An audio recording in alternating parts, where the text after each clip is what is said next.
Baddies, babes, and gents, welcome to the live. I am Wisdom's daughter, and this is Bad Girls Talk. So, we have a lot to get into. If you are new here, welcome. And those of you who are returning, welcome back. Make sure you go ahead and hit the like button, subscribe to the channel so that you can participate in the live chat because I'm pretty sure you're going to have a lot to talk about, a lot that you want to say on tonight's topic. So, we're going to be getting into a lot. Those of you who were on the live the other night, I did a live reading of the now unavailable book. This book was once a Amazon bestseller, but has been deemed a fake by the family. But the book is titled Kim's Lost Words by a Jamal T. Millwood. I did a live uninterrupted reading the other night of the book, and I will give you my thoughts on the book in just a little bit. That video does not have any commentary, but I will kind of give you my thoughts on where I stand with the book. We're going to be talking about a few things tonight because apparently Diddy's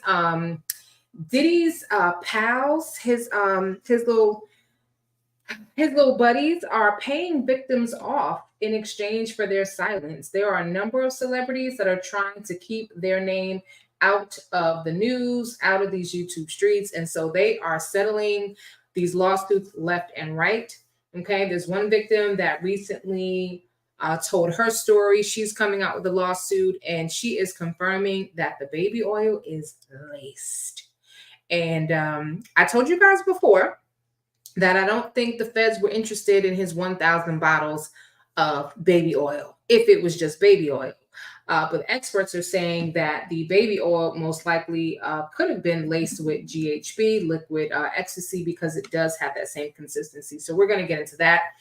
We're going to look at video of Diddy's mom getting an IV drip after one of these freak offs. Their relationship is a little bit strange, but I promise you guys the video, I did find it. And then we're going to talk about these secret tunnels in Hollywood, y'all. So if you look at the screen, you're going to see a picture of a mansion that should be very familiar to you if you know anything about Hollywood. That is the infamous Playboy Mansion. And I had actually heard on another channel about these secret tunnels and Hugh Hefner's house. And so I started Googling and schmoogling, and your girl found the blueprints. Okay, so we're going to look at and talk about secret tunnels in Hollywood because your boy Diddy is not the only one that has some secret tunnels. And so we're going to get into all that and more. Make sure, again, you hit the like button and go ahead and subscribe to the channel as the intro plays.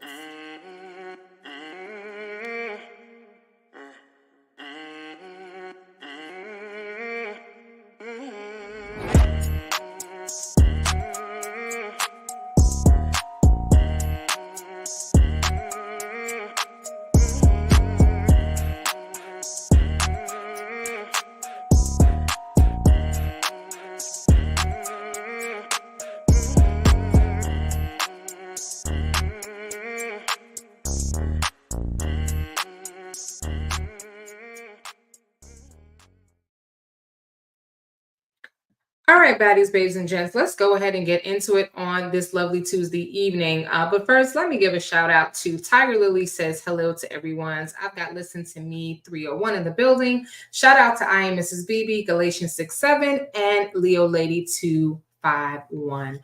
Thank you guys for being on the live. And as you're coming in, again, make sure you hit the like button.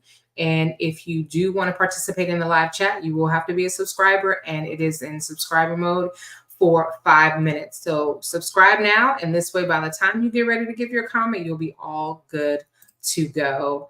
Let me just first tell you a couple of things.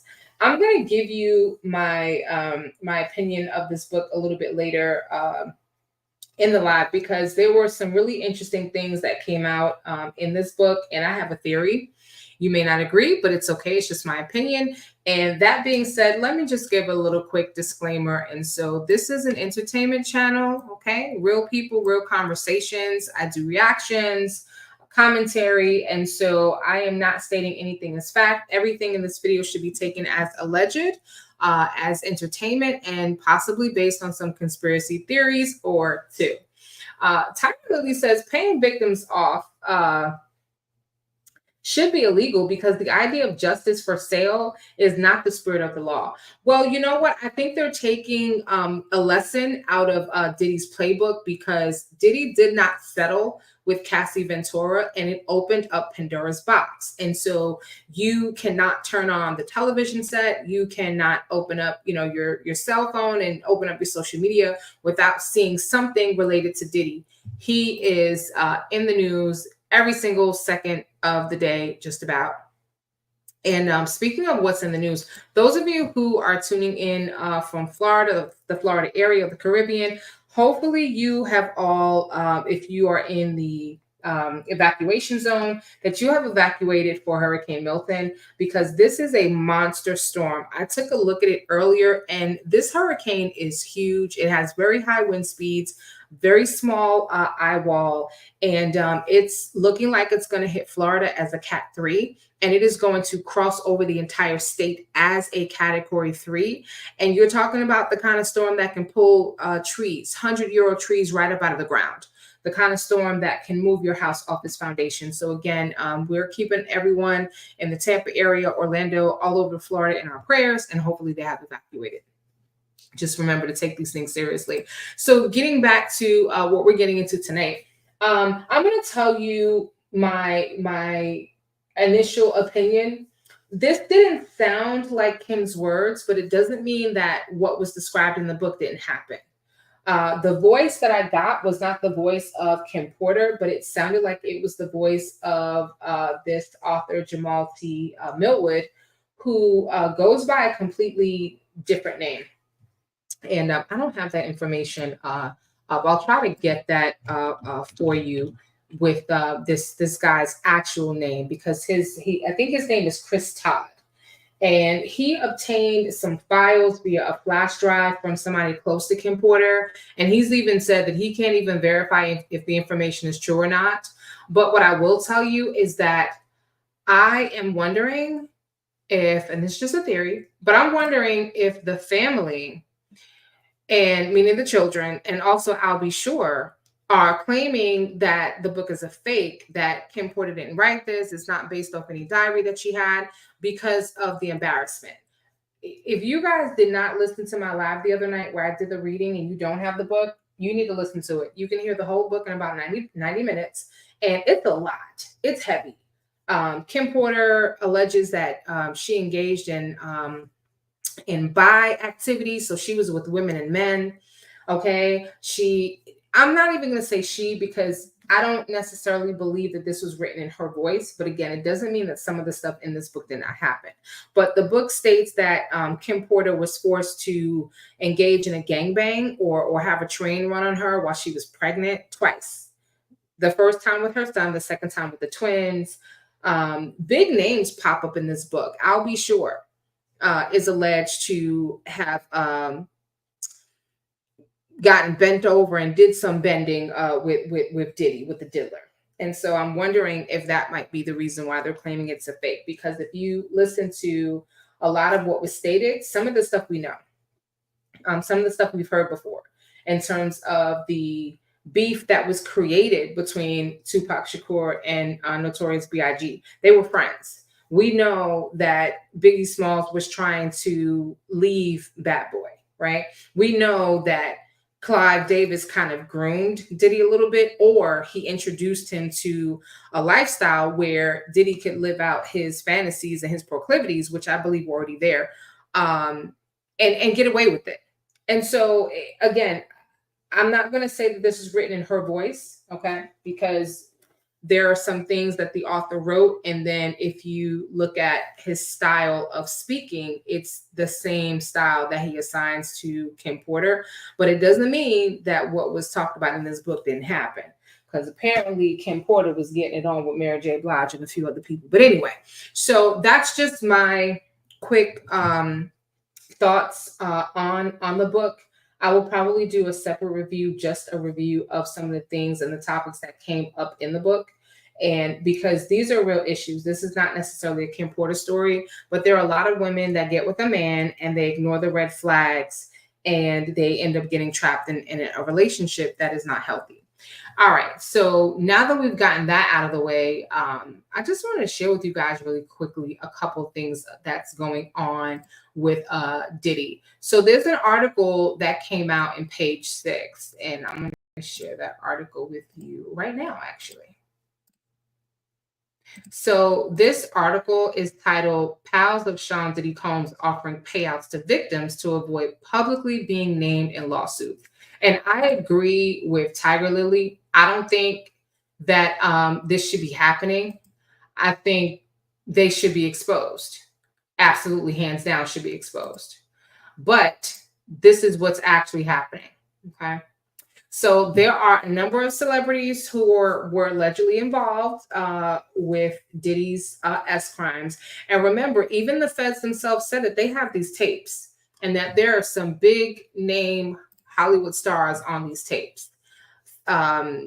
We've seen pictures of who was at Diddy's parties: Oprah Winfrey, Diana Ross, T. Jakes, Tyler Perry, Kevin Hart, Will Smith, Usher, Justin Bieber, of course, Donald Trump, and many, I mean, Paris Hilton. I can go on and on. Of course, we know about Jennifer Lopez, Leonardo DiCaprio. There were many, many people at these parties. It's just there are those who knew when it was time to go. And so it said that the attorney Tony Busby, who kind of started this hotline for Diddy's victims to call in, and I'm hearing that they, are receiving like thousands of calls daily, and they have like legitimate 3,000 plus victims that are looking to come forward. But ultimately, again, some of Diddy's little pals, these celebrities, are quietly reaching settlements. And so some of these victims have already gotten paid. And I guess they won't be able to testify in court against their accuser. Attorney Tony Busby says that he plans to sue several A-listers who allegedly helped Diddy cover up the essay. And he talked about that in the video that was posted. So that is pretty much what is going on right now with these lawsuits, is that you've got some people, okay, Russell Simmons included. Pam did an awesome live last night where she, I believe it was last night, where she went into some of the actual lawsuits and the legal documentation. And ultimately, Russell Simmons, many of you may not have known that he, even before Diddy got caught, he had a number of lawsuits against him for inappropriate touching and essay and things like that, that he initially tried to deny. And, that's the thing now. Just say you didn't do it, right? It wasn't me. Or just say they're looking for a payout. Well, he has settled 3 of those lawsuits for $3 million. And so $1 million, that's a lot of hush money. Okay. Stormy Daniels did not get $1 million in hush money. Okay. I think she got the short end of the stick and she needed a better lawyer. But anyway, Russell Simmons was like, listen, I live in Bali now. I'm not even in the United States. What you want me to do? But ultimately, he has settled out of court.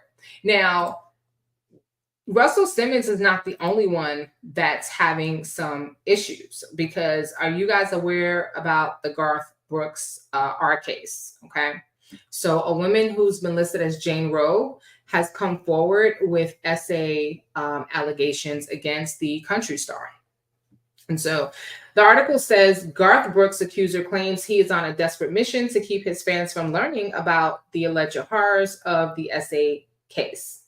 Now, according to RadarOnline.com, they revealed the complaint filed against the country icon, who is 62 years old. That is a doggone shame. You're 62 years old and you're having to deal with an SA case at 62. Now, it didn't happen when he was 62, but the point is, when you know better, you do better. So apparently a junior female employee, who again is referred to in the lawsuit as Jane Roe, declared that the singer is hell-bent on keeping the full allegations against him a secret. So apparently in the paperwork, it states that Brooks is desperate to prevent his millions of fans from learning about the horrific things that he has said and done to a junior female employee who did nothing to deserve such treatment. But the legal system is not in place to allow wealthy wrongdoers the ability to run workarounds on SA victims who attempt to hold perpetrators accountable. And see, that's the problem. I'm going to read that again. Our legal system is not in place to allow wealthy wrongdoers, Diddy, okay, Russell Simmons, the ability to run workarounds on SA victims who attempt to hold perpetrators accountable. And that's what's happening with these lawsuits that are being settled. So the complaint says the abusive Mississippi action by Brooks is a blatant attempt to further control and bully his SA victim by utilizing his millionaire resources to game the legal system while pretending to be in discussions with Ms. Rowe to resolve her legal claims against him. So he's telling everyone, listen, we're working on it behind the scenes, and that's not the case. The action by Brooks referred to in the complaint was his attempt to stop the so-called fabricated. See, he's saying it's fabricated. Diddy's lawyers said the same thing. They said that he didn't do anything to Cassie. Then the video came out. Then they said, well, he's not perfect, but he's not a criminal. And then his house was raided. Cut it out. Cut it out. So under the cloak of John Doe, Garth Brooks went to federal court in Mississippi in September to try and stop the allegations from coming forward because they would, quote unquote, cause substantial irreparable damage to his reputation and livelihood. I am not necessarily a fan or not a fan of country music. It's not something that I listen to often, so I don't know where he stands in the world of country music. If he's still hot like that, I know he used to be. I don't know if anybody really cares about Garth Brooks, so I'm just saying. But on October 3rd, the makeup artist filed a lawsuit against Brooks in California's Supreme Court in Los Angeles County. She's stating that he arred her, he groped her, he made unwanted sexual remarks, he undressed in her presence, and he sent her explicit texts throughout 2019. Also, Brooks allegedly accosted her in the doorway nude. He hauled her into another room, dangled her upside down by the ankles, and arred her. She was working with Brooks's wife, Trisha Yearwood, in 1999, and the If Tomorrow Never Comes singer in 2017. She claims the singer repeatedly made comments about having a threesome with himself and his wife. I wonder what his wife thinks about this. That's got to be heartbreaking. Let me check the comments. Can you imagine? Just imagine, you're in a happy marriage, living your best life, and then you find out that your husband is being, and I'm not just saying being accused, because I think what happens is a lot of times our instincts is to say, oh, this is fake. They just want money. This didn't really happen. I don't understand why we have such a hard time believing victims. But as a wife, you're going to do the Shirley Strawberry thing first, right? And stand by your man. Russell Kumbaya Simmons fled the country after selling off all his U.S. properties and companies. I think they're still trying to get him. He was served recently. Oh, no, they got him. And what's interesting is that, I'm going to try not to forget. Apparently, 50 Cent wrote a couple of rap songs for Diddy. And there's a song in there where, and this was years ago, but there's a song in there where basically like the lyrics are implicating Diddy and all the things that's going on now and talking about if you ever get caught, go to Asia. And it's very interesting. We're going to listen to it, but it's very interesting that that's where Russell Simmons has fled to. Name change 412 is in the building. Let's see if Garth is put in jail. Not.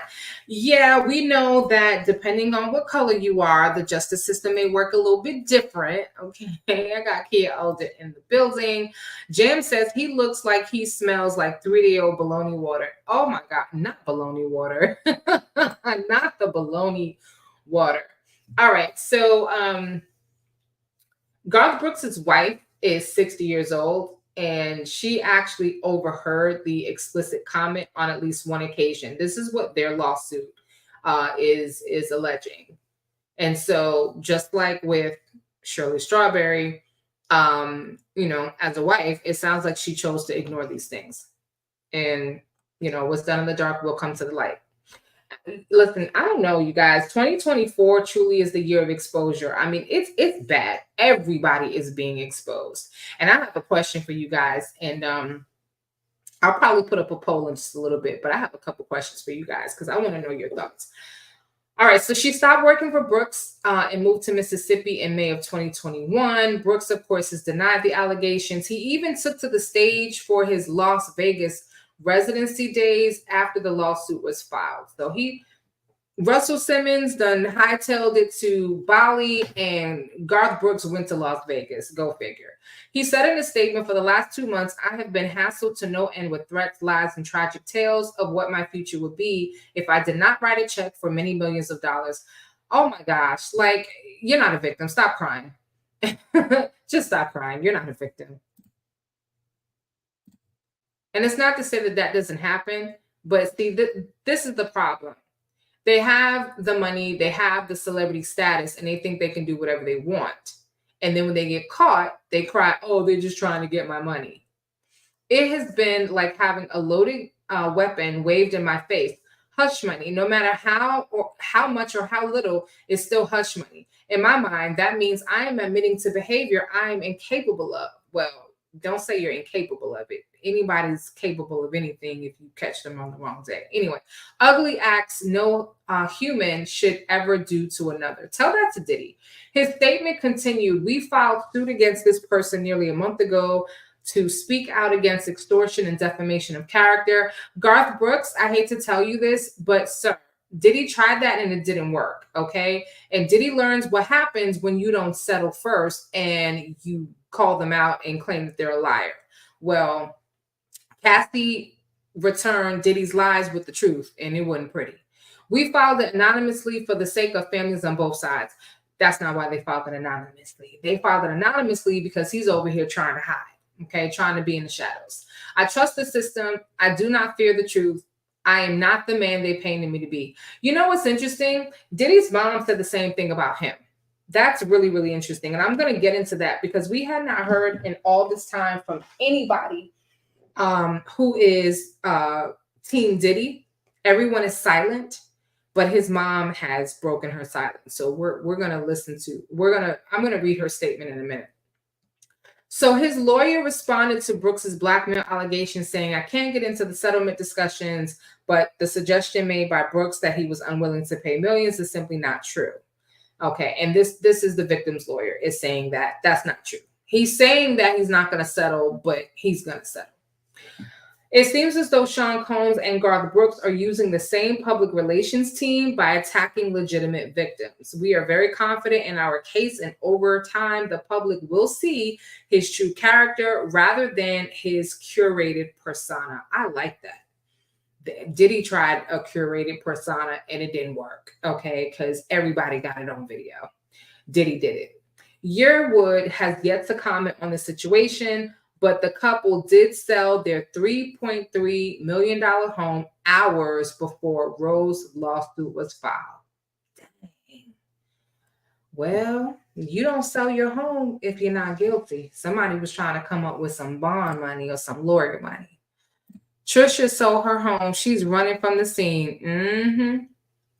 I'm hearing a lot of people running. I don't know if it's true or not, name change, but I'm hearing that Beyonce is getting her papers in order because she might be trying to, it's probably a rumor, but might be trying to separate herself from her husband. And my question is this. This is the question that I wanted to ask you guys. And the question is this. If you look at all the high profile celebrities that have been at Diddy's parties, I'm thinking about one person in particular who has been an advocate for all things, all things wrong, all things evil. Where is Oprah? Where is Oprah Winfrey in all this? She has not said a peep, and she was at those parties too. Now, I saw a video recently about Denzel Washington, and Denzel has spoken out about Diddy's parties. He has warned people, listen, you need to leave before the devil shows up. And Denzel cut out early, and I think that was his first and last time at one of Diddy's parties. But where is Mary J. Blige? She's been quiet too. You ever seen those movies where somebody knows they're caught and they grab, that duffel bag and they throw their like 5 passports in there and they open up the safe and grab all the money and a couple clothes and a weapon and they, some fake IDs and they hightail it out of there? I think that's what some of these celebrities have done. I think they're gone, gone, gone. That's what I think. I think they're gone. But anyway, just an interesting question. I'm wondering why Oprah Winfrey hasn't stood up. Now, conveniently enough, she held a campaign event for Kamala Harris, which I think was wonderful. So she's not in hiding. She's speaking. She's just choosing what she's going to talk about and what she's not going to talk about. So I'm just wondering. Jam said Oprah's busy chasing Elvis's granddaughter. Oh, really? Walking through those tunnels looking for those tapes. Oh my goodness. Mary right behind her. You said Oprah's looking for the tapes. Y'all are funny. All right. So I just wanted to share that with you because that's basically what's going on right now. Now, here's what some of the experts are saying about the diddler. Okay. Again, this is another article from Radar Online. So Diddy was called deluded, aggressive, obsessed with Me Too, and psychopathic by a sociologist who basically shares her horrific Diddy profile interview. This is the time when he rebranded himself Love. Okay. So apparently she interviewed him and did like a profile study on him. And surprisingly enough, here, you know, I should screenshot this photo because it has Clive Davis's name in the background. I'm going to screenshot that photo. And so this is what she had to say. This is what the experts are saying. Sean Diddy Combs has been branded a psychopath by a journalist whom the disgraced rapper tried to seduce during an interview. Damn, Diddy, like everybody? Hide your kids, hide your wife, hide your husbands too. RadarOnline.com can reveal the music mogul sounded like a child, according to Tressie McMillan Cotton, also a trained sociologist, as she documented his life for a glossy profile piece in Vanity Fair. Cotton sat down with Diddy in 2021 while he was attempting his latest rebrand, referring to himself as Love, when he started talking about how handsome he was at the age of 51. Cotton told The Independent he kept talking about, I'm an attractive young man. The way he would describe himself, first of all, was young, which I thought was bizarre. Yeah, you're 50, you're about at the halfway point or less. It was telling that he has created a character version of himself that is powerful and sexy and physically attractive when really what he is rich. That about it. He's rich. So he has basically curated this persona. I have to use their words because I like that phrase. Okay. He has this highly curated persona of himself that he's powerful and sexy and physically attractive. And it's not just because he has money. Yeah. Diddy needs a psyche eval and a brain scan. Absent the money and the star power, I'm not sure we would look at him and those things and think those things. But that's the kind of story a very scared, self-conscious little boy will write about himself, right? Yeah. Do you guys think Diddy is insecure? I got a question for you. If Diddy wasn't, would anybody be interested? Would anybody look at Diddy twice? Would anybody look at Diddy twice if he were not rich? That's the poll question. We're not rich. Because I'm just gonna put rich and powerful. Because I don't look at Diddy and see like, oh, he's handsome. You know what I mean? Even with Young Miami, Diddy did not seem like her type. It seems like, money is her type. Just saying. The ladies love me. I'm so powerful. I'm so dope. I'm a playboy. That sounded like a chop. Now, what's interesting is that some of that language is what you find in this book. Okay, I'm holding up the book. You guys can't see it, but anyway, some of what you're seeing here, like, oh yeah, the ladies love me. I'm powerful. I'm dope. I'm a playboy. It's like he's a 15-year-old stuck in a man's body, and that's some of how he's described in the book. Cotton then goes on to explain how Diddy began flirting with her, despite being several years older than the rapper. branding his actions one of the most deliberate actions of seduction I've ever been involved with. She described his demeanor as the way a man flirts with your friend's mother, trying to charm her, but not in a serious or sexual way. Khan explains, my sense was he never really engaged with a woman like me, someone who didn't really need anything from him. And he was a little off his game. So he kept trying different approaches. Khan admitted Diddy was surprisingly more enthusiastic about hashtag Me Too than Black Lives Matter, claiming the movement inspired him. Now, I want you guys to look at this picture because I've seen this picture many times before, but damn it, do you see what I see? That's Diddy standing there. Why does he look like a demon right here? Do you see what I see? Do you see what I see? Kia said, I saw the interview going off with Oprah and Elvis's granddaughter Strange. You know what? I'm going to have to look into that because I wasn't familiar with that. I'm definitely going to have to look into what's happening with Oprah and Elvis's granddaughter.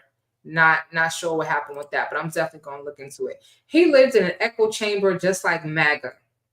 When they stepped out of that chamber, he is shocked that women don't fight each other to get him.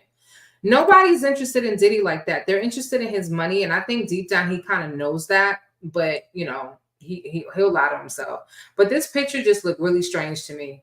It really did. It kind of freaked me out because he looks very demonic in this picture. Very, very demonic in this picture. Oh my gosh.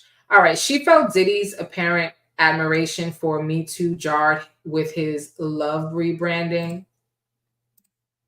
She said, I think it's particularly egregious. After everything came out, choosing love felt like a psychopath move. It wasn't enough to try to rebrand himself and do all the reputation management, but that seemed like a very sort of particular thumb in the eye to his victims. That to me pushed me into being, sick. So basically, he is kind of he's kind of mocking the Me Too movement, and then he's calling himself love, knowing all the things that he's done.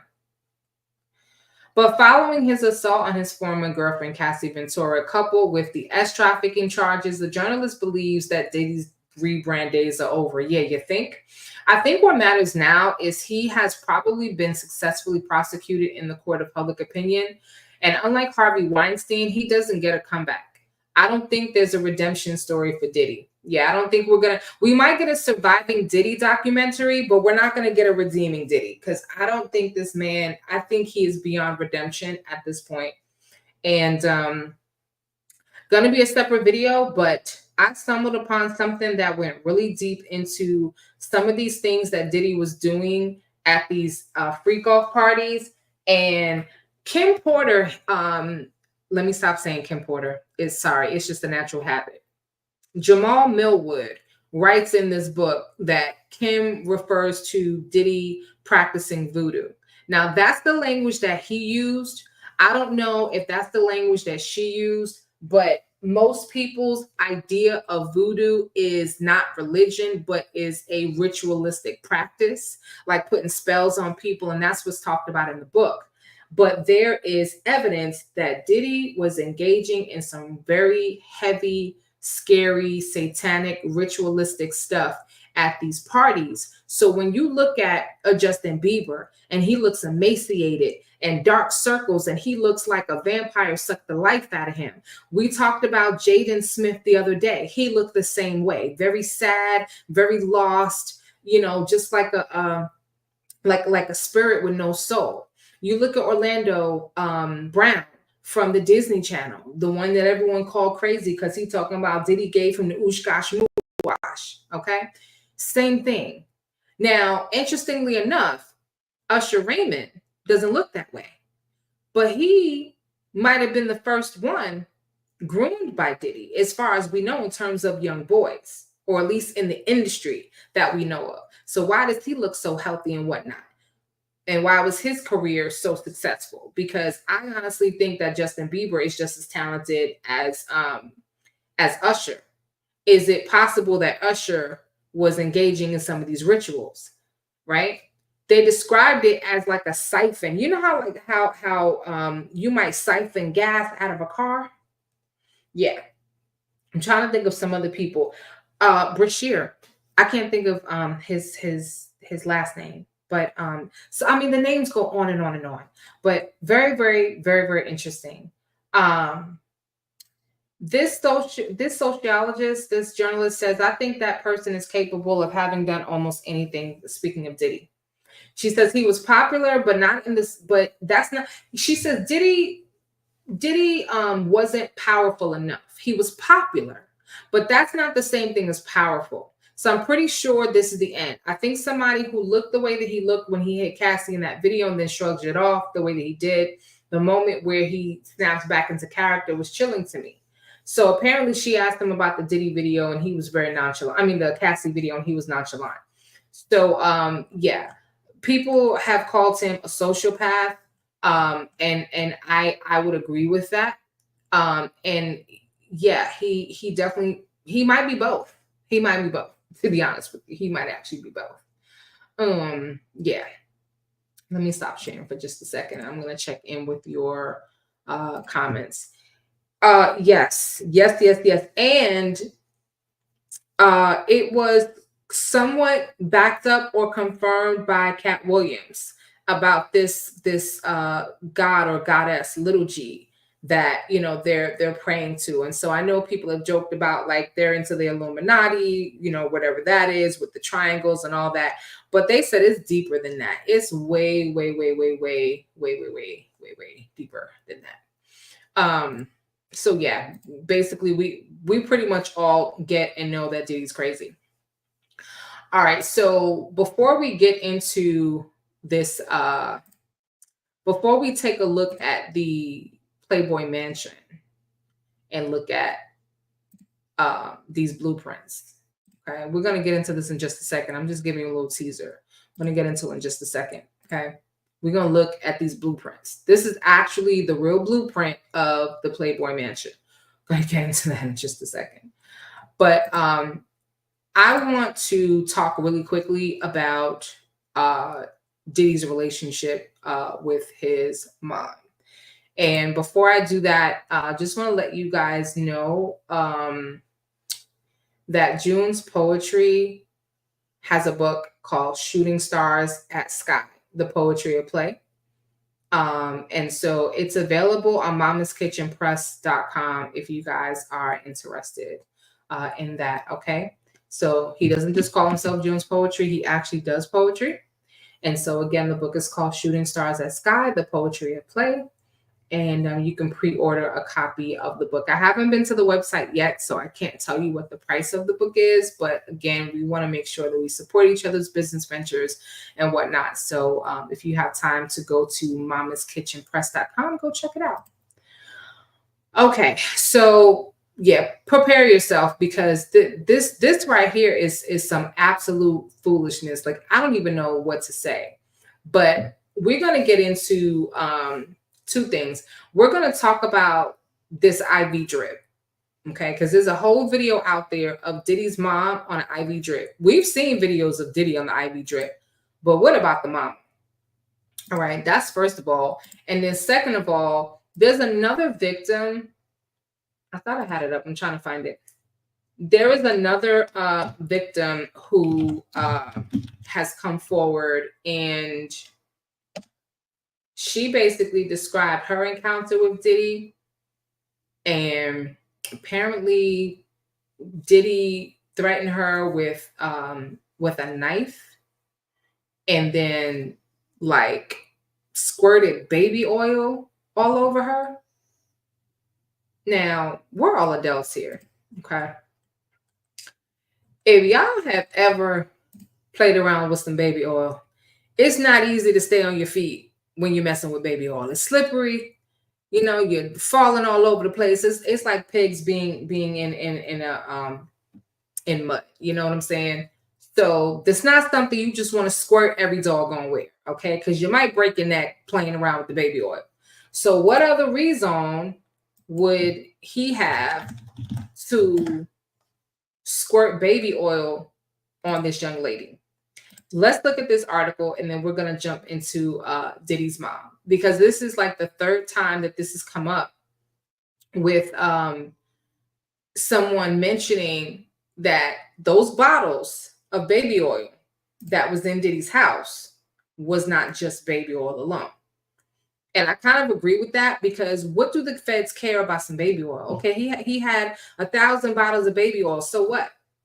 But they would be interested in that if there was something in it, right? Or if it was being used as a conduit for something else. So here's the young lady who is next to file her lawsuit. Now, the interesting thing is the last victim to come forward was represented by Ariel Mitchell Kidd. Now,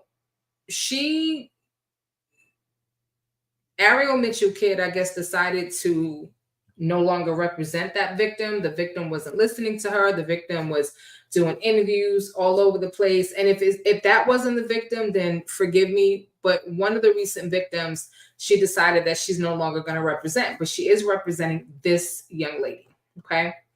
I have not played this, so I'm going to read the article first, and then I'll play it. Usually I like to play it in advance to make sure that there's nothing, on there that's going to be an issue for YouTube, but we'll just go with it. All right. So according to News Nation, Ariel Mitchell Kidd, attorney for a Sean Diddy Combs accuser, revealed horrific details about an alleged parring committed by the rap mogul against one of her clients. My client was arred by Mr. Combs, his bodyguard and friend, who invited my client to his home to set up the whole situation. The details are graphic, and the complaint lays out all the details. She was finally able to get away after the gruesome attack. I am going to attempt to get these documents, and then I'll share them with you at a later date. Combs allegedly threatened the victim with a knife and then started squirting a liquid substance that was some type of lubricant or oil before the attack. Okay, so not that there should be a recipe for essaying somebody, but you don't typically have somebody squirt a lubricant all over somebody before they're essayed. Maybe on themselves, you know what I'm saying, or on a particular area, but not all over. So apparently he squirted this lubricant or oil before he attacked her. So the attorney says that starts talking about how body oils can be used as a conduit to administer the drug GHB during alleged sexual assault. And GHB, it doesn't take much of that, and if you get too much of it, it literally can cause you to black out instantly. And apparently that is how Diddy preferred his victims. So she says that her and her client plan to file a lawsuit against Combs this week. The music producer was indicted, as we know, last month on 3 felony charges after months of speculation surrounding the federal investigation, which has, already come forth, and all these lawsuits.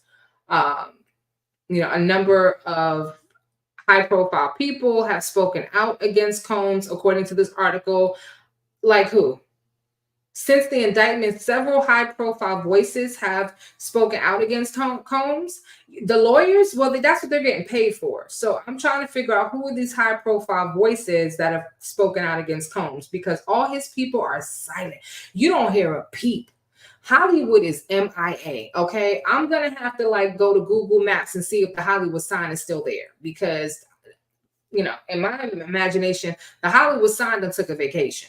We ain't here. So this is going to be the 11th lawsuit, honestly. The 11th lawsuit. Now, his lawyer issued a statement to the public saying that we need to reserve all judgment until the facts are in. And he says he's an imperfect person, but he's not a criminal. And that's the very reason why he needs to get a new lawyer, because his lawyer just keeps digging Combs in deeper and deeper and deeper. All right. And then I did say that I was going to read to you the statement that came from Sean Combs's mother. Okay. I have the actual the actual document from social media. I will put that up on the community wall, but for the time being, I'm just going to read this to you. So Let me see where it is. All right, so Sean Diddy Combs' mother, Janice Smalls Combs. Janice Smalls Combs. I didn't I didn't know that, or maybe I forgot that her maiden name was that's weird because Notorious Big IG, aka Biggie Smalls, Janice Smalls Combs. Okay, that's just weird. Anyway, so apparently she's got something to say now. She's been quiet all of this doggone time, but now she want to talk. She says, and after this, we're gonna go to her video because what she says here and what we see in that video does not match. It does not line up. It does not track. She condemned the allegations against her son, likening the investigation to a public lynching rooted in lies for financial gain. So here she's going with his same BS argument. A public lynching is what she's calling it. Forget about what her son has done because she was there. She was probably there a lot of the time, allegedly, okay? But she's getting IV drips. They're talking about the freak off. Mama was there. She's seeing what was going on. The business mogul wields significant wealth and power in the entertainment industry. And again, we know that he's facing federal charges of racketeering, trafficking by force, fraud, coercion, and transportation to engage in prostitution. Not good. So here's what she had to say. I'm just trying to go through. Some of this is repetitive. She claims that Cassie's lawsuit was to get a quick payday. Well, obviously, we saw what was really going on. All right, so here's her statement. I come to you today as a mother that is devastated and profoundly saddened by the allegations made against my son, Sean Combs. Here's my inject. She's making this statement several months later. Anyway, it is heartbreaking to see my son judged not for the truth, but for a narrative created out of lies. To bear witness to what seems to be like a public lynching of my son before he has had the opportunity to prove his innocence is a pain too bearable to put into words, according to Mama Combs. Mama Combs needs to have several seats, okay? She need to sit down somewhere. I don't know if she had an IV drip before or after she wrote this, but anyway, here we go.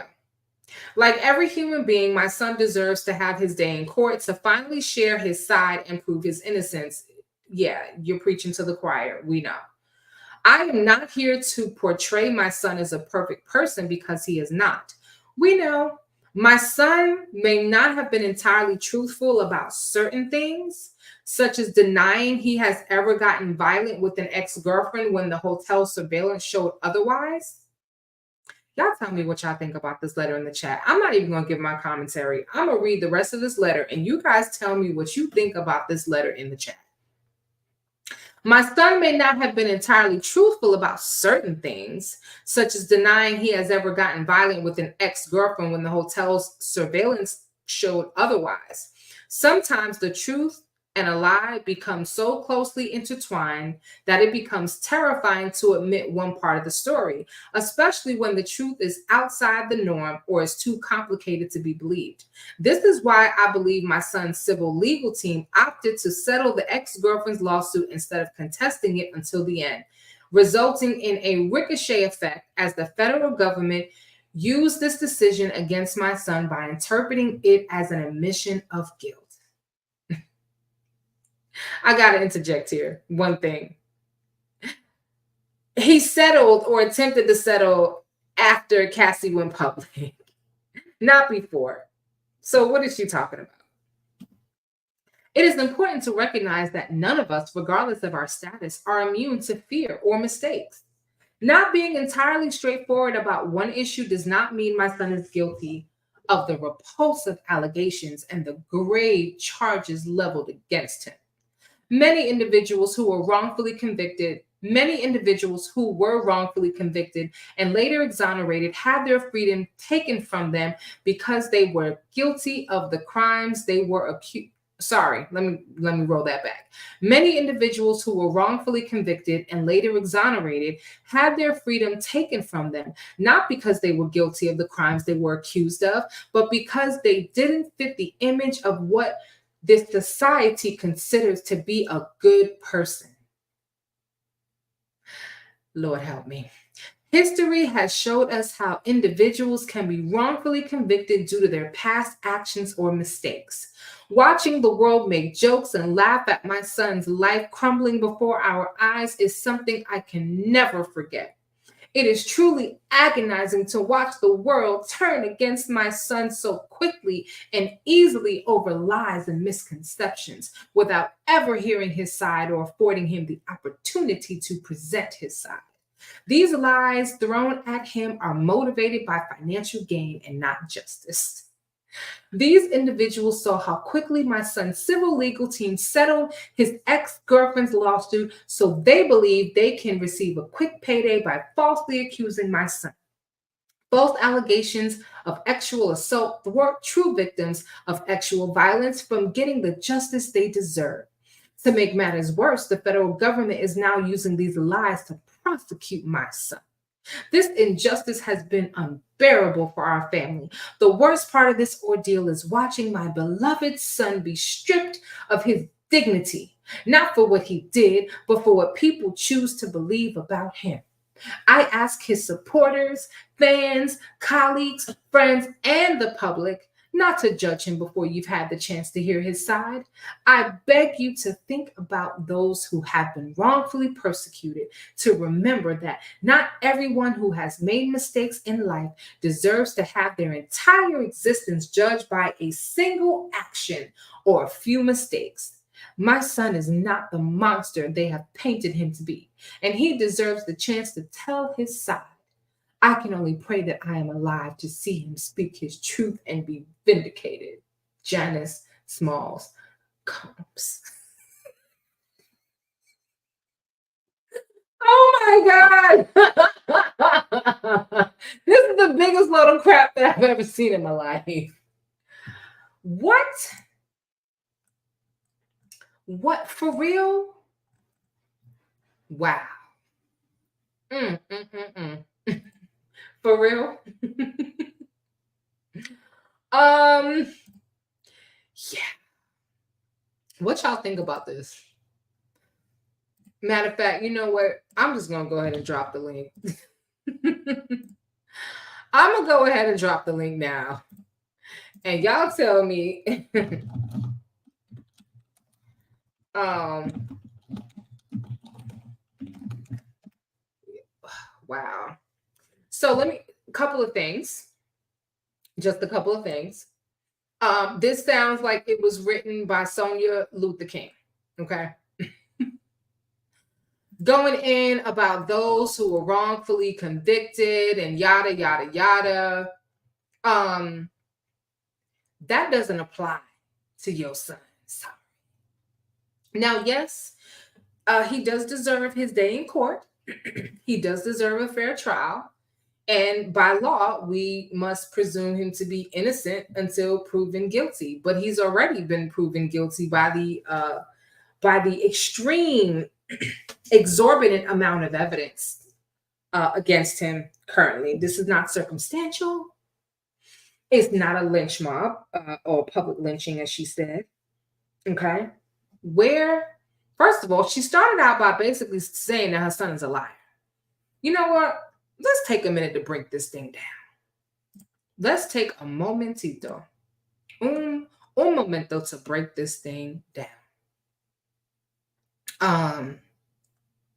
Thank you guys for showing love. Yes, Brashear Gray. That was the name that I was trying to get to. And thank you guys for showing love for June's poetry. Lot of love out there, June's poetry. So definitely all the best with your book. I'm just trying to catch up with a couple of comments because we're gonna break this letter down.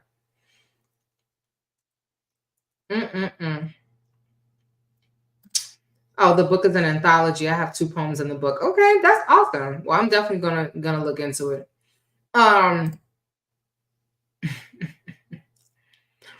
June's poetry said, it's his mom. There are things I never wanted my mom to find out. Nothing as outrageous as these allegations. It's his mom. You know what? In my opinion, I think that she should have just stayed quiet. I don't think this letter helps at all. I really don't.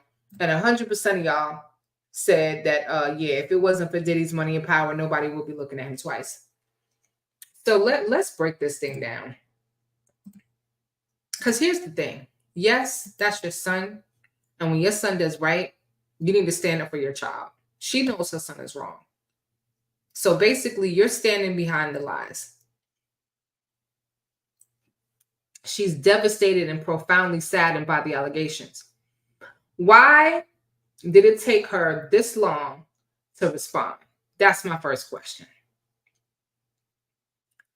She says, it's heartbreaking to see my son judged not for the truth, but for the narrative created out of lies. Where is the lie? Because there are videos all over the place about Diddy. Everywhere. Okay? Plus the videos that he recorded. So where is the lie? She says she's not here to portray her son as the perfect person because he's not. He may not have been entirely truthful about certain things. So basically, he may have lied about this, but that don't mean he lied about this, but that don't mean he's lying about that. Once a lie, always a lie. Okay?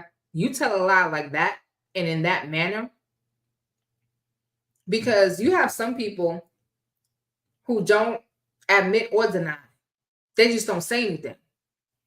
He never expected that hotel footage, because see, he thought he paid the hotel enough money that he would have the only copy. He wasn't counting on the fact that somebody at the hotel gave Cassie a copy.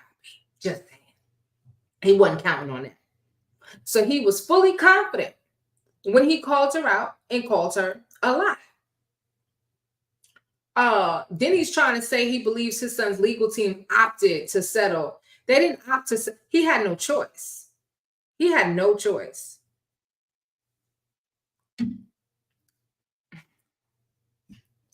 Then she comes with the let he who was without sin cast the first stone. This is why American slavery went on for so long in this country, because of people perverting the Bible. It is important to recognize that none of us, regardless of our status, are immune to mistakes. Not this kind of mistake.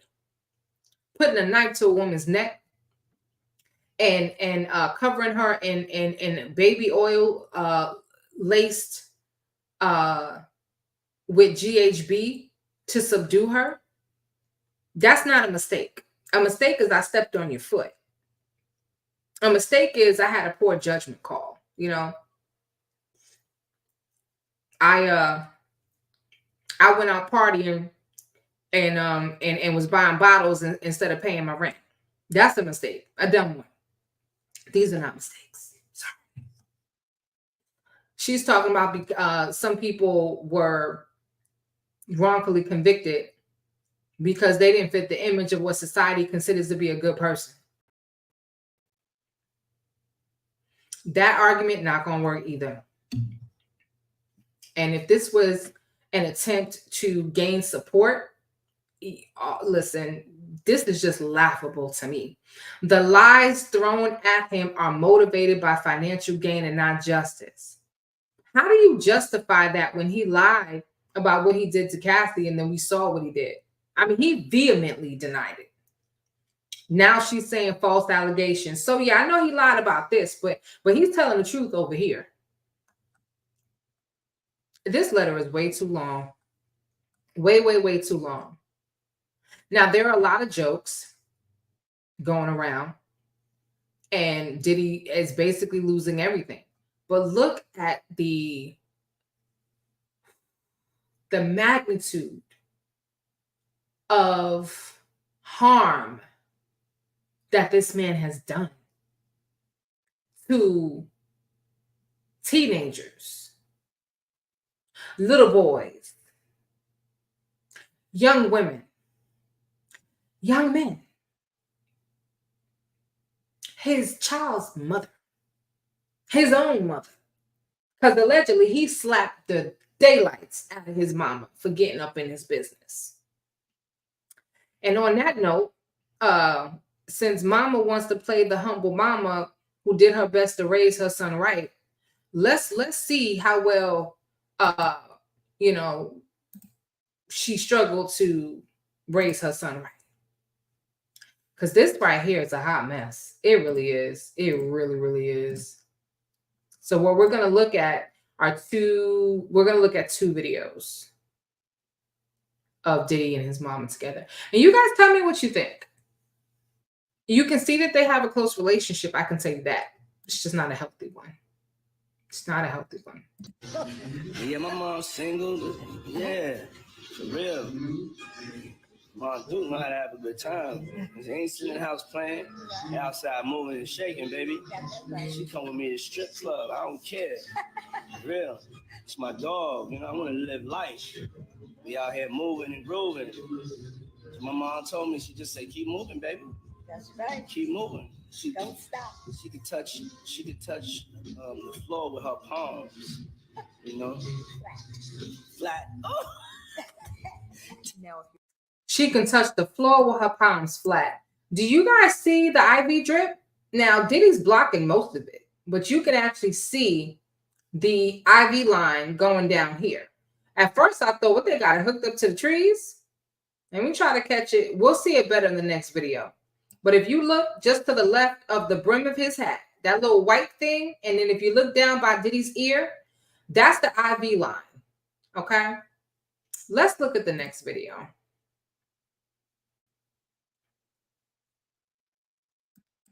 Now, there's the possibility that YouTube may force me to remove this footage because of some of the music playing in the background. We'll see what happens. That's why it's good to be on the live, because you might be thinking, oh, I'll just catch the replay. But then sometimes YouTube is like, nope, you got to take that out. Here now in this video, you can better see the IV that she's connected to. I love you. I love you too.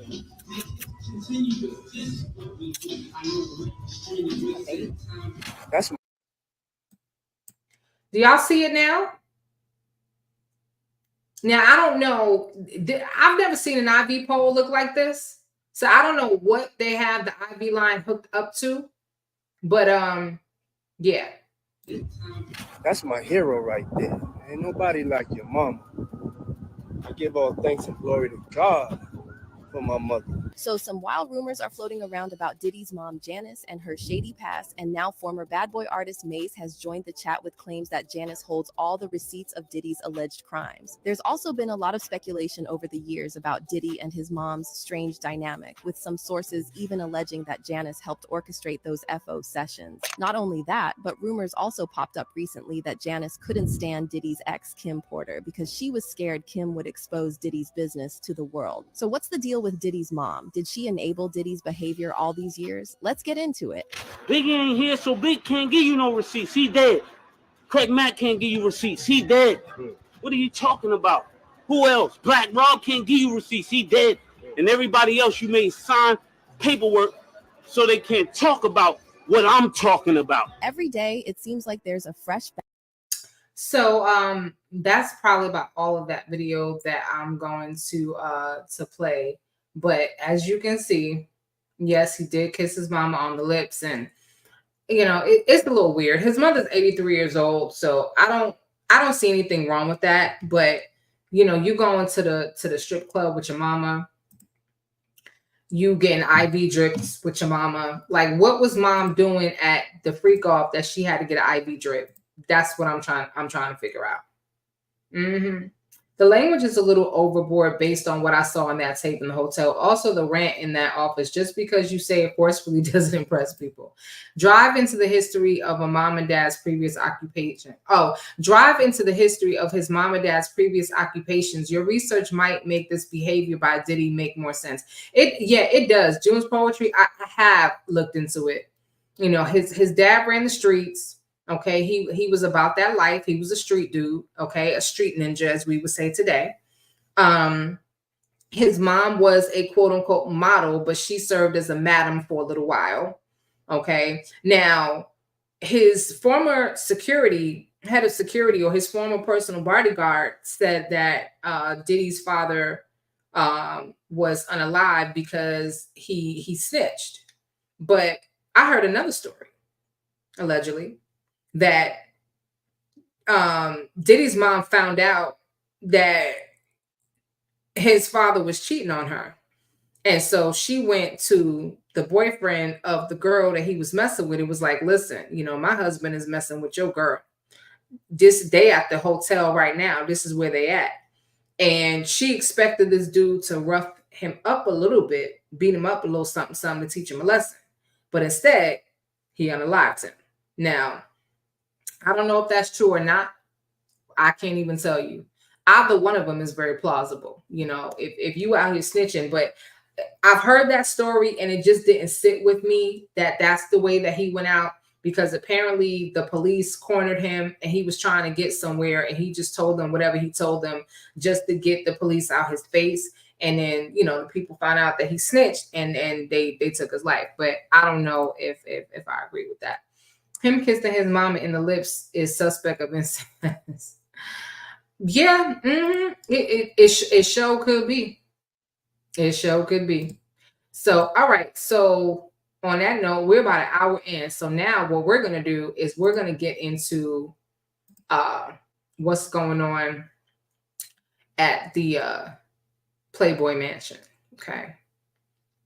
Are you guys aware that there are, sorry, let me put this back up. Are you guys aware that there are tunnels under Hollywood? Because I did not know that. I heard some rumors at one point, but yes, there are tunnels under Hollywood. Back in the 70s, you had, these celebrities that would build their homes, and apparently Diddy's home is like a 4-minute walk to the Playboy Mansion. And when Hugh Hefner built this house, he built it so that the tunnels would connect to other celebrities' houses so that they could secretly run their hoes in and out the house without the wives seeing. They would throw these grandiose parties. You can't have the hoes walking in the front door. You can't have the strippers coming in the back door. They came in through the tunnels. So let me,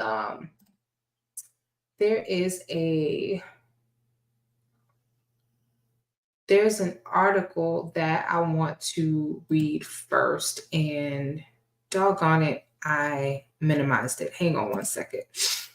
Here, okay, I got it back. Okay, so let me show y'all this. All right, this article is by Messy Nessie. Okay, I love it. Messy Nessie, Cabinet of Curiosities. Okay, her logo is a little bit scary, but we're gonna go with it. Let me share this, and we're gonna do some investigations because I want to know what y'all think. And I have close-ups of some of these blueprints that we're gonna look at. So if you can't see it right away, don't worry about it. All right. So this article is titled "The Secret Playboy Mansion Tunnels That Led to the Hollywood Homes of Celebrity Casanovas." That's a long title, but there it is. All right. All right, so Exhibit A is this that I showed you guys earlier today. Is that the same one? No, it's this one. Okay, so that's what's on the screen right now. The editorial staff at Playboy.com recently revealed that they have discovered a bunch of dusty old blueprints and plans and photographs in an unfinished basement area of the Playboy Mansion, which unveil a network of underground tunnels that allegedly once linked Hefner's notorious bachelor's pad to the homes of Jack Nicholson, Warren Beatty, Kirk Douglas, and who's the last one? And James Comp, who all live nearby. This was in the late 70s and 80s. So here are some pictures of what they found.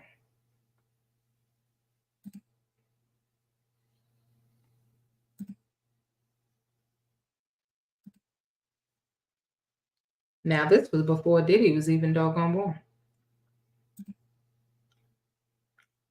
There is the Playboy Mansion. Now, why would they be building underground tunnels? Until now, Playboy journalists themselves have been kept in the dark about these secret tunnels. Oh, this has a date on it. Let me show you this. This has a date. Can you? I don't know if you guys can see that. I'm gonna make it as big as I can. You see the date on there? 10/17/77. Okay. Wow. Almost to the day.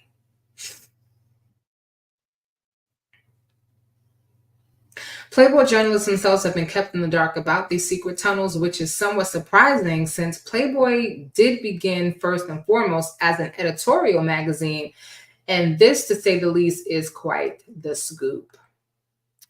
So this is looking west, I guess, is the west elevation. Now, just think of the significance of that. It started out as a men's magazine, right? But then they started having Diddy parties at the Playboy Mansion with the bunnies walking around and whatnot. The clues to the story were hiding in the office archives all this time. Polaroids dating to 1977 show a large excavation project at the residence. When editorial staff contacted the mansion about the Polaroids they had stumbled on, the mansion's current general manager responded very matter-of-factly. And he told the journalists, that's probably when they built the tunnels in the 70s. Look at that. A little dumbfounded, the editorial team promptly made their way over to the Playboy Mansion and were given access by the mansion staff to a basement area where they pretty much went nuts over the treasure trove they found there. Old photos, plans, blueprints, clearly indicating that these tunnels led specifically to the homes of Jack Nicholson, Kirk Douglas, James Caan, and of course, Mr. Warren Beatty, who all lived nearby. So apparently it says this is the approximate ground level. They've got a staircase that goes all the way down. I don't see blueprints for an elevator. There's a drainage pipe, and this says pedestrian passageway. And you can see there's a person standing here. Clearance may vary. Further information required on existing structures, ground conditions, and proposed construction. Northbound tunnel to Mr. J. Nicholson residence. Okay, this was not imposed on this blueprint afterwards. This is how they found the blueprint. And it's written on here, northbound tunnel to Mr. J. Nicholson residence. That's Jack Nicholson. Let's be clear. Let's just be clear. So you can see, here's the Hefner house on the right, because I don't know how this might look a little, you know what, let me do this. Let me use this one. Okay, so I know you can't read this, but this is Hefner residence, and then over here, this is W. Beatty. That's Warren Beatty's house, and you can see these tunnels. Okay, there's a little stairwell we talked about, go all the way. All right, Diddy had tunnels just like this that were found at his Los Angeles mansion. Now, the interesting thing is when the feds got there, they had no problem finding the tunnels because somebody tipped them off. A young lady by the name of Allie Carter. Now, this young lady is making some very strange claims. She's claiming that Tupac Shakur is still alive. I've heard that rumor before, but whatever. And that she's his daughter. But that's another story. But she described these tunnels and the gardens leading to the tunnels in explicit detail. And this information, in terms of her talking about this and warning people about Diddy, goes back to, I think, 2016, well before all this stuff happened. She's been talking about Diddy for a very, very long time, this young lady. Apparently, she's a former ex-worker, and she was a minor at the time. Yes, slapped his mama, and she had to be put on an IV drip fluid after one of his parties if the YouTube streets are factual. Yeah, he put his hands on his mama. So y'all tell me what y'all think. Were you guys aware of these Hollywood tunnels and whatnot, this is what they do in Hollywood. I'm not from the West Coast. This is how we do it on the West Coast. Okay. Because on the East Coast, we be shucking corn and eating seafood boils and crab legs and whatnot. You know what I'm saying? And on the West Coast, apparently they building tunnels underneath these mansions so they could sneak the hoes in and out. Here's another. Let me move this out of the way so you can see. So this is just another picture of what's going on here. So it says residence, and then this document is highlighting Sunset Boulevard. So now you can see it more clear. It says Mr. W. Beatty Residence, North Elevation, and you can see the tunnels running between the houses. Depth to San Andreas Fault along Sunset Boulevard may possibly be shallower in places. So they even noted where the San Andreas Fault is, because obviously if this is a passenger tunnel, they want to make sure that an earthquake doesn't happen and this tunnel gets caved in, especially while people are in it. It is being said that if you think what happened at the freak-offs was bad, that what Diddy was doing to people in these tunnels was even worse. The tunnels in his house. So this is just to give you just a scope of the magnitude of what was going on. Okay. And this is back in the 70s. Now it says, when the Playboy.com team asked to see the actual tunnels, a staff member said off the record that he'd heard they were closed up sometime in 1989, the same year that Hugh Hefner married playmate Kimberly Conrad. The Playboy journalist then reached out to Mr. Hefner, reps for Nicholson, Kahn, Douglas, and Beatty, but none of them wished or agreed to comment. The team is now making a plea for more information to readers and their dads who might, by any chance, have been hanging around secret entrances to basement tunnels at the mansion in the 70s or 80s. So they're trying to get more information about these tunnels. It seems a little fishy to me, the author writes, we all know very well that semi-retired Lotharius Nicholson, Beatty, and the like got up to no good in the good old days. Why would Hefner want to keep such a fascinating story from his own magazine? What more could these tunnels be hiding? And that, friends, is the question. And that's all I have for us tonight. So y'all tell me what y'all think. You tell me what you think.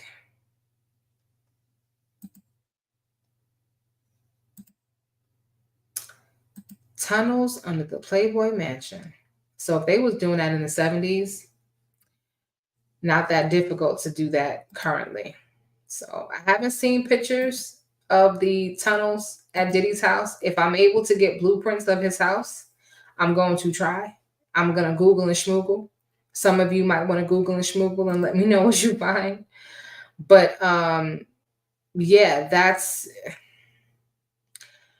this is, I don't even know what to say anymore. I feel like we have gone down a Diddy rabbit hole with this, and that there's always something more, something, sinister. This is going to be the trial of the century. If this man makes it to trial, if he doesn't go out the way of Jeffrey Epstein, and I'm hoping not, because I want him to go to trial. Yeah, I want him to go to trial. I don't think him testifying is going to be a good thing. But I got one more question for you before we wrap up. Do you believe that he was really in love with Jennifer Lopez? Or was it like the book said, that that was just a cover to cover up the fact that, he's messing around with men? I want to know what y'all think about that. Want to know what you guys think about that. Did he really love Jennifer Lopez? Because apparently he started dating Jennifer Lopez while he was on again, off again with Kim Porter. And according to the book, that was just a cover. He wasn't really interested in her like that. I don't know. And my last question is, where is Oprah? Why is she not talking? Donald Trump hasn't said anything. Leonardo DiCaprio hasn't said anything. All these celebrities, even Young Miami. Now, Young Miami claims she didn't see anything. I'm going to tell you right now, if she gets called to testify, that Carisha Please episode that she did, where she was interviewed by Saucy Santana, and the whole preface was that she's speaking out about Diddy when she talked about Diddy for all of like 5.2 seconds.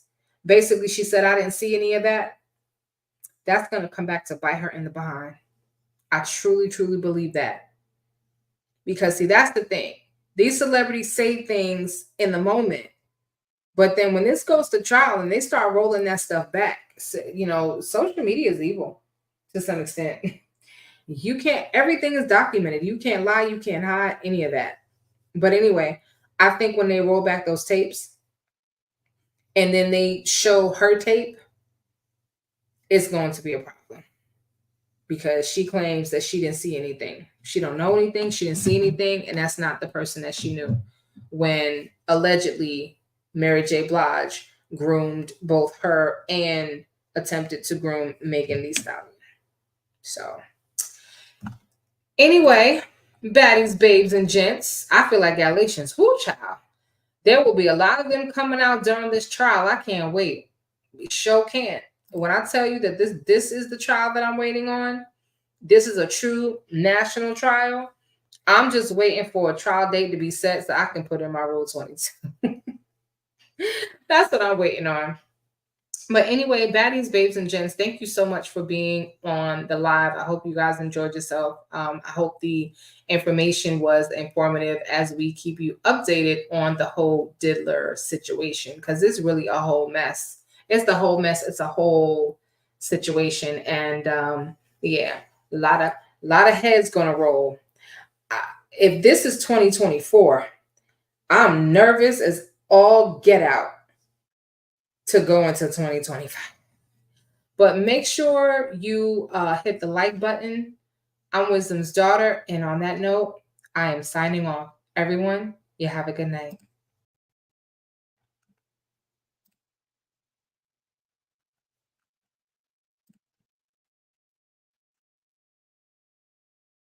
Thinking about you, baby, and I don't know why I'm doing it lately. Tell me that it's kinda crazy. I shouldn't do it, but I'm stuck with something from you.